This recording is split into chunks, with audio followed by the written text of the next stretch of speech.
Imagine the soft glow of a dusty attic, motes of light dancing in the air, illuminating forgotten treasures.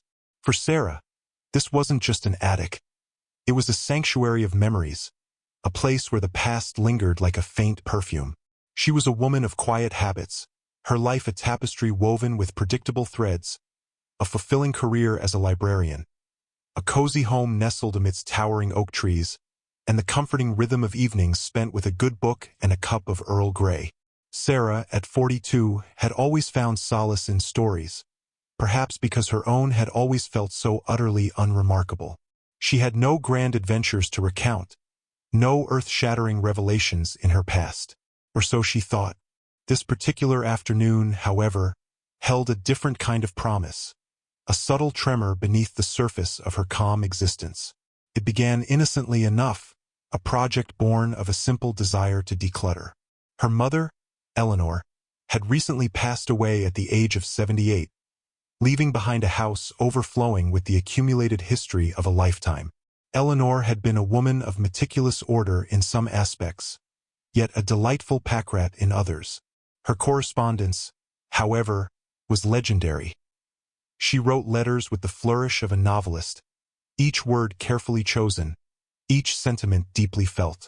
Sarah had decided to tackle the daunting task of organizing these countless letters, believing it would be a cathartic journey through her mother's memories, a way to keep Eleanor's spirit alive. She started in the attic, a place Eleanor rarely frequented, making it a repository for things deemed too precious to discard but not quite essential for daily life. Tucked away in a cedar chest, beneath layers of delicate lace doilies and faded silk scarves, Sarah found a shoebox. It was an unassuming box, tied with a brittle, yellowed ribbon, and unlike the other meticulously labeled stacks of letters, this one bore no inscription. A prickle of curiosity, a whisper of intrigue, rippled through Sarah. Why was this box different? What secrets did it hold? The first letter she unfolded was addressed to "My dearest Eleanor." The handwriting was elegant, a flowing script that spoke of a time when penmanship was an art form. Sarah's breath hitched. This wasn't her father's handwriting. Her father, a man of practical efficiency, had a scrawl that resembled hurried chicken scratches. This was distinctly feminine, yet unfamiliar. As she read the opening lines, a shiver traced its way down her spine. "My dearest Eleanor, I pray this letter finds you well, though I fear my words will bring little comfort. The news I bear is heavy, a burden I can no longer carry alone." The language was formal, almost archaic, yet imbued with an unmistakable urgency. The date on the letter was June 12, 1968, a year before Sarah was born. She continued to read, her heart pounding a strange rhythm against her ribs. The letter spoke of a child, a girl named Lily, born prematurely and taken away shortly after birth. The writer, a woman named Beatrice, expressed profound sorrow and a sense of helplessness. Lily. Sarah had never heard that name before. Her mother had only ever spoken of her, Sarah, as her only child, her miracle baby. There was no mention of a lost sibling, no whispered tales of a child who never truly had a chance to live. A cold knot tightened in Sarah's stomach. This couldn't be right. Her mother, Eleanor, the woman who had shared every detail of her life, every joy and sorrow, couldn't have kept such a monumental secret. The subsequent letters in the shoebox painted a more vivid, heartbreaking picture. They were a clandestine correspondence between Eleanor and Beatrice, a desperate exchange of updates about Lily. Beatrice, it seemed, was the nurse who had cared for Lily in the hospital, and who, out of a profound sense of compassion, had continued to secretly monitor the child's well-being after she was placed in an orphanage. The letters described Lily's fragile health, her small victories, her struggles. They spoke of Eleanor's agonizing decision to give Lily up, a decision steeped in poverty, societal pressure, and a deep-seated fear of being unable to provide for another child after a devastating loss earlier in her life, a loss Sarah had also never heard about. Eleanor's letters, in stark contrast to Beatrice's detailed accounts, were brief, almost clipped, filled with a raw, unexpressed pain. They hinted at a past trauma, a previous pregnancy that had ended tragically, leaving her emotionally shattered and financially destitute. The shame, the burden, the desperation, it all bled through the carefully chosen words, creating a portrait of a young woman pushed to her absolute limits. She wrote of her fear that her then-fiancé, Sarah's father, would leave her if he discovered her past and her current predicament. The fear of judgment, of societal ostracization, was palpable. As Sarah delved deeper, the narrative became clearer, yet more unsettling. Eleanor had met Beatrice during a brief, secretive hospital stay in a small town far from her hometown, a place where no one knew her. She had been forced to conceal her pregnancy, to go through it alone, a ghost in her own life. The secrecy, the desperate measures she took to avoid scandal, were chillingly apparent in every line. She had entrusted Beatrice with the impossible task of keeping tabs on Lily, a silent plea for a lifeline in a sea of despair. The last letter in the shoebox, dated August 20th, 1970, was from Beatrice. It was short, a single paragraph, and it sent a tremor of dread through Sarah. Eleanor, I have done all I can. Lily is gone. Her frail heart simply could not bear it any longer. I am so terribly sorry. Lily, gone. Sarah felt a physical ache in her chest, a phantom grief for a sister she never knew existed. The implications were staggering. Her mother, the epitome of calm, loving strength, had carried this unbearable secret for decades. She had lived a double life, haunted by the ghost of a child she had given up, a child who had ultimately succumbed to her fragile condition. Why had Eleanor never spoken of this? Why had she chosen to bury this profound sorrow, this immense part of her past, from her only living daughter? The questions swirled in Sarah's mind, a tempest of confusion and raw emotion.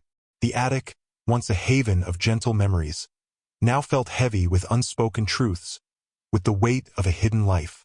Sarah looked around at the dusty boxes, the forgotten relics, and realized that her mother's life, and by extension, her own understanding of her family, was far more complex, far more tragic, than she had ever imagined.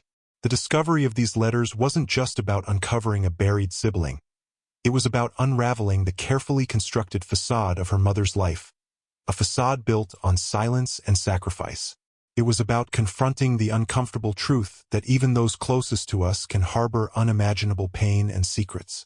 And as she sat there, amidst the echoes of a hidden past, Sarah knew, with a chilling certainty, that this was just the beginning. The revelation of Lily was a crack in the foundation, and she was about to discover just how deep the fissures truly ran. The initial shock, a cold wave of disbelief, had slowly given way to a burning need for answers. Sarah, usually so methodical and deliberate, found herself driven by an almost frantic energy. The letters, once a source of gentle remembrance, had become a portal to a past she never knew existed, a past that now demanded her full attention. She reread them countless times, scrutinizing every word, every phrase, searching for nuances, for clues, for anything that could explain her mother's silence.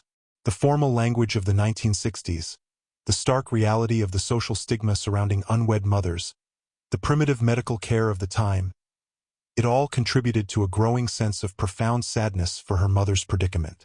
Her focus shifted from the what to the why. Why had Eleanor never mentioned Lily? Why had she chosen to bear this burden alone? Even from her husband, Sarah's father, Michael?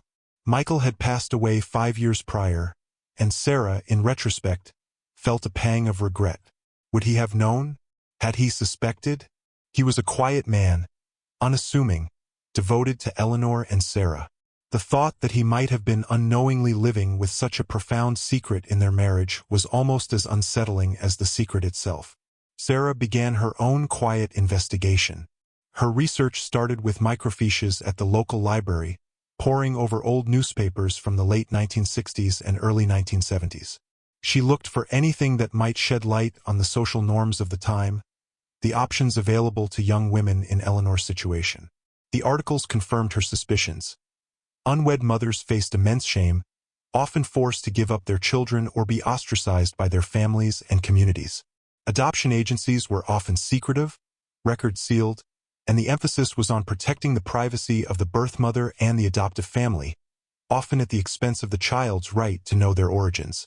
This grim reality provided some context for Eleanor's choices, but it didn't alleviate the gnawing pain of the secret.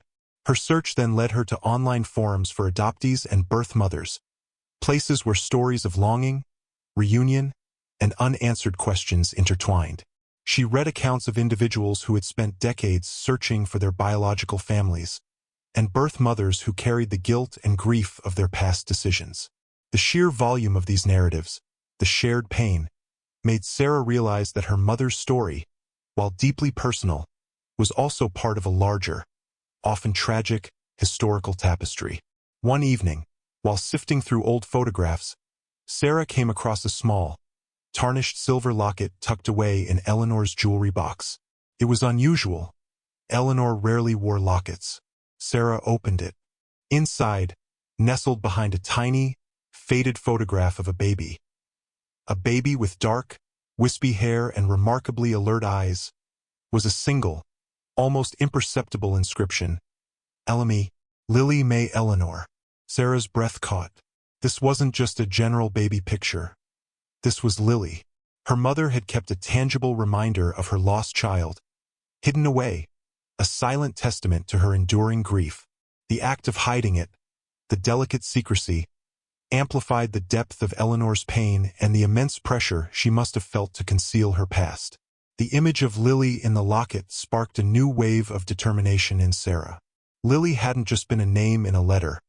She was a tiny, tangible person, a sister who deserved to be acknowledged, even in death. Could there be more to Lily's story? Could Beatrice, the compassionate nurse, still be alive? It was a long shot, a desperate hope, but Sarah clung to it. She painstakingly cross-referenced the names and locations mentioned in Beatrice's letters. Beatrice had written from a small hospital in a rural town called Meadow Creek, a place Sarah had never heard her mother mention. The letters also occasionally referenced Beatrice's full name, Beatrice Miller, and a home address, though the address was vague, merely a street name and town. It was a thread, however thin, to follow. The internet, a tool her mother had barely understood, became Sarah's primary weapon. She began searching for Beatrice Miller in Meadow Creek, cross-referencing with nursing licenses from the late 1960s. The initial results were overwhelming, a dizzying array of names, but she narrowed them down by age and profession. After days of relentless searching, a single name, Beatrice Miller, with a birth date that aligned with the likely age of the letter writer, surfaced. The current address was in a retirement community a few hours' drive from Sarah's home. A wave of apprehension, mixed with a surge of anticipation, washed over Sarah. What if Beatrice didn't want to talk? What if she couldn't remember? Or worse, what if she revealed something even more devastating? The thought of confronting the past, of shattering the carefully constructed image of her mother, was terrifying. But the pull of the unknown, the silent plea of Lily's existence, was stronger. She typed out a careful, heartfelt letter to Beatrice, explaining who she was and how she had come to possess the old correspondence. She kept it vague enough not to alarm Beatrice, but direct enough to convey the gravity of her discovery. She mentioned her mother, Eleanor, and the year the letters were written. She enclosed a self-addressed, stamped envelope, a silent plea for a response. The waiting was excruciating.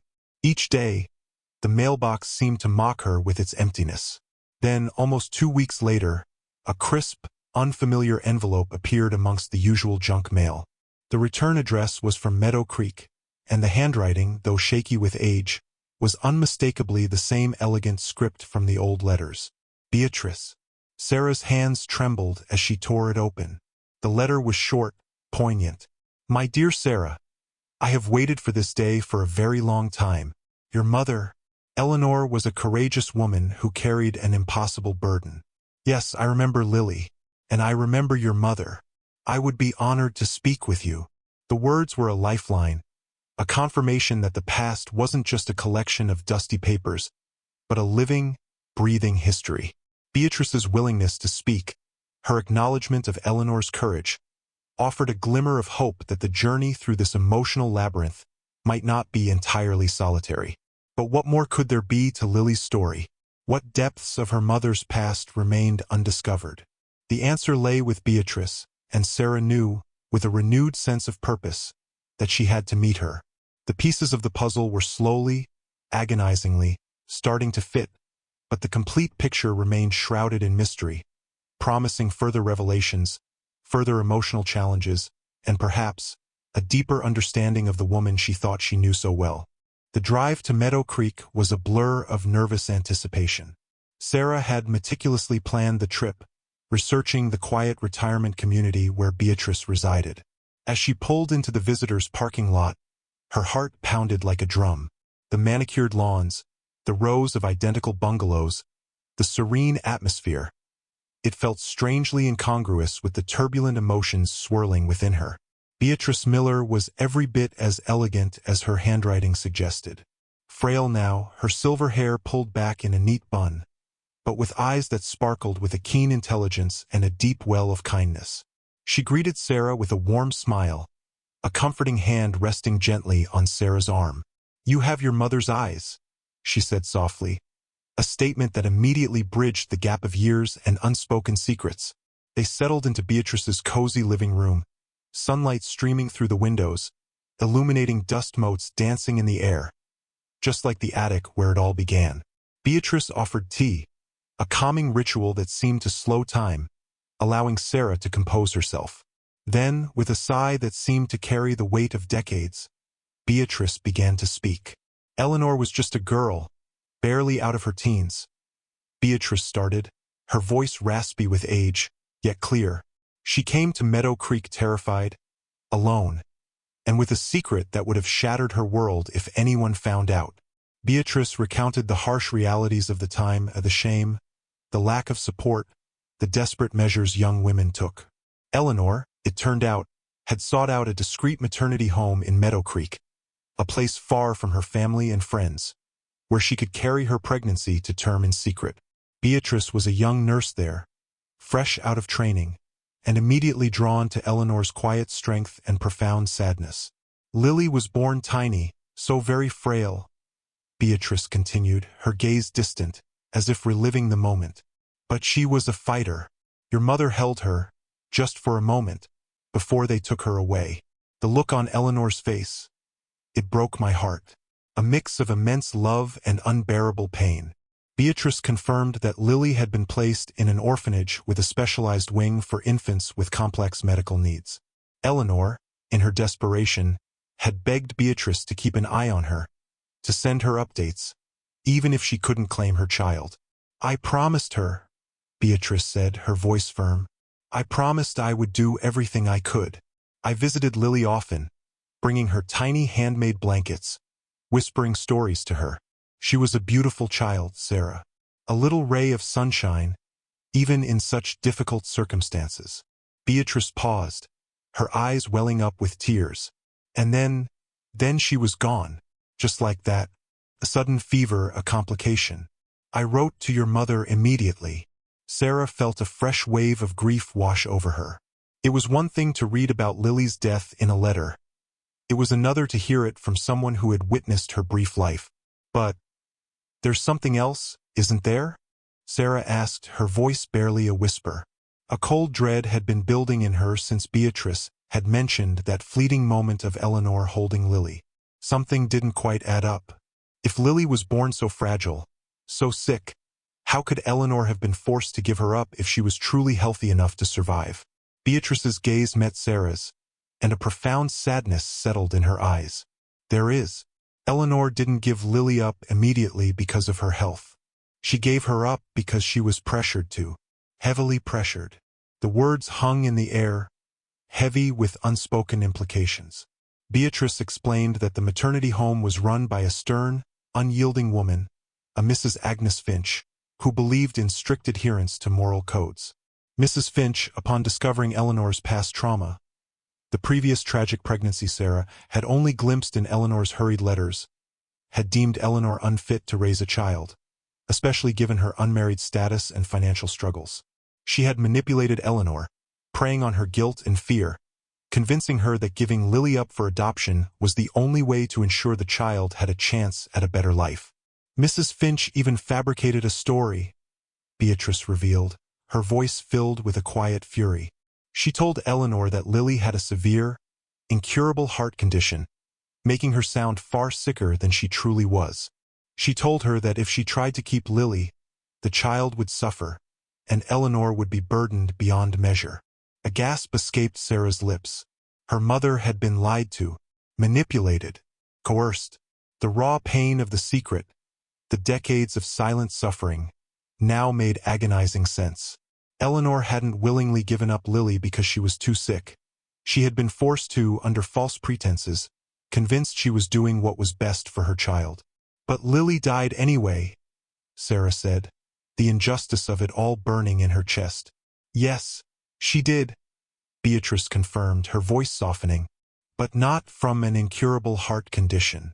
She died from complications related to a common childhood illness, exacerbated by the poor conditions at the orphanage. If Eleanor had been allowed to keep her, if Lily had received proper care, she might have lived. Mrs. Finch's lies, her cruel manipulations, were a death sentence for that little girl. The revelation was a punch to the gut. The carefully constructed narrative of her mother's silent sacrifice crumbled, replaced by a far more sinister truth. Eleanor wasn't just a victim of circumstance. She was a victim of manipulation, of a system that preyed on the vulnerable. The depth of her mother's pain, the weight of the secret she carried, suddenly took on an even more tragic dimension. She hadn't just lost a child. She had been robbed of her. "And my father?" Sarah asked, her voice thick with emotion. "Did he ever know?" Beatrice shook her head. "Eleanor swore me to secrecy. She feared losing him, feared the judgment. She built a new life, a happy life with him, and she couldn't risk it all crumbling down. The secret became her burden, a ghost she lived with every day." The conversation continued for hours, Beatrice filling in the gaps, painting a vivid picture of Eleanor's youth, her struggles, her immense love for Lily, and the unspeakable pain of her loss. By the time Sarah left Meadow Creek, the sun was setting, casting long shadows across the quiet community. She carried with her not just answers, but a profound understanding of her mother's resilience, her hidden strength, and the tragic circumstances that had shaped her life. The story of Lily wasn't just a family secret.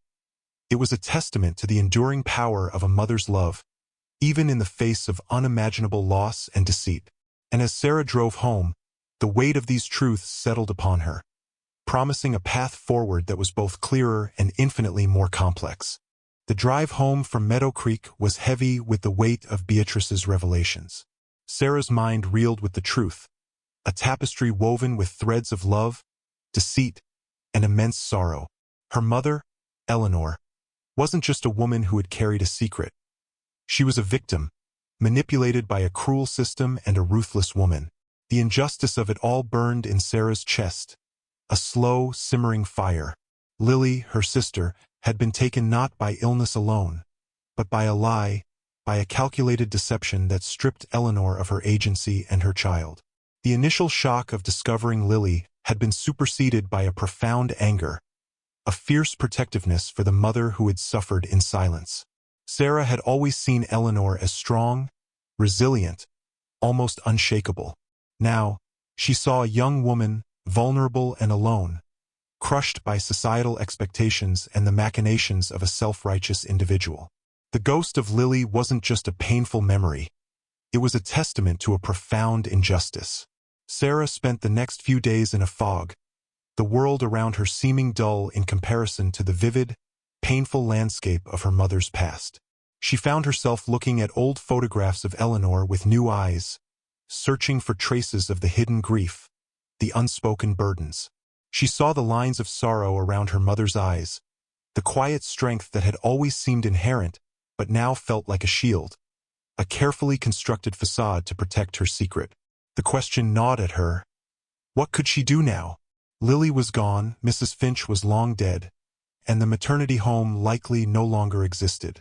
The past could not be changed, but the truth, once revealed, demanded to be acknowledged. Eleanor had lived her life in silence, bearing the immense weight of her secret alone. Sarah felt an overwhelming need to honor her mother's suffering, to give voice to the tragedy that had shaped so much of her life. She thought about her father, Michael. How would he have reacted if he had known? Would he have been angry, disappointed, or would he have embraced Eleanor, offered her the solace and understanding she so desperately needed? Sarah chose to believe the latter.